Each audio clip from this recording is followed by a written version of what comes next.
should go for it. I said to him, but I can't afford it. My credit cards were maxed. And he said this to me. He said, listen, when you're ready to stop living on excuses, you'll figure out how to get to that class. And he was right. I'd lived my whole life worried about what other people thought and living on excuses, always making reasons why I could not do something. And so I decided right then and there I'm going. I didn't know how I was going to find the money. I just decided I was going.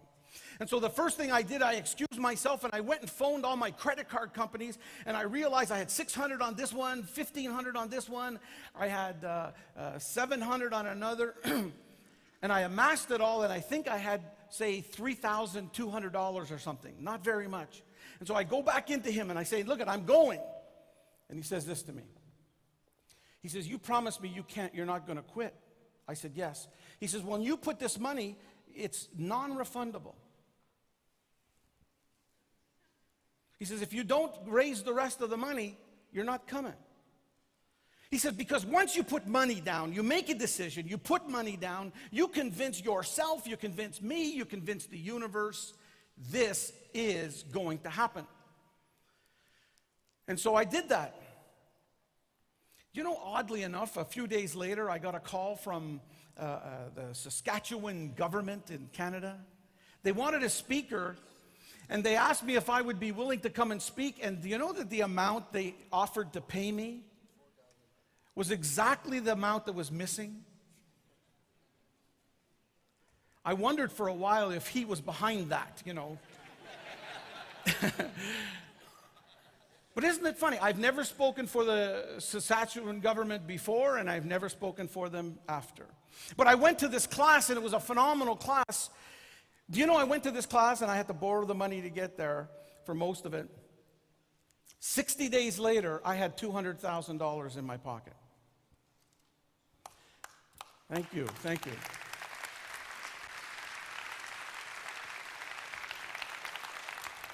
I was at that seminar. It was an idea seminar. That's the value of seminars.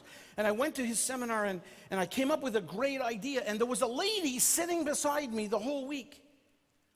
And at the end of the week, I told her what my idea was, and she loved the idea.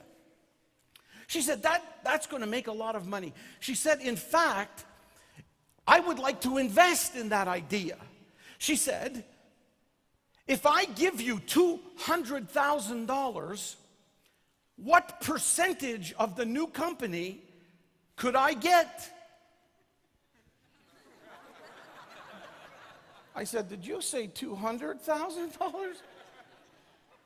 I almost said, for $200,000, you can have the whole thing. She said, no, I just need a small piece. And she invested in the company, and I had $200,000 in my pocket. So the lesson here is, who you sit beside at seminars is very important. So don't get up and move right now, okay? But I'm so glad I went there. Do you know what I think? Do you know what I think about almost every single day? What if I had missed this? Think about it. Where would my life be today if I hadn't gone and entertained an idea that was outside of my paradigm and think of and act on an idea even though I was full of excuses? What would your life be like? So I want to talk to you today about some of these things, and I'm going to show you a short little video because I talk about Bob a lot. He's almost 80 now, and he's had such an impact on my life. I want to show you a short little video about how I perceive what he's going to do in his retirement.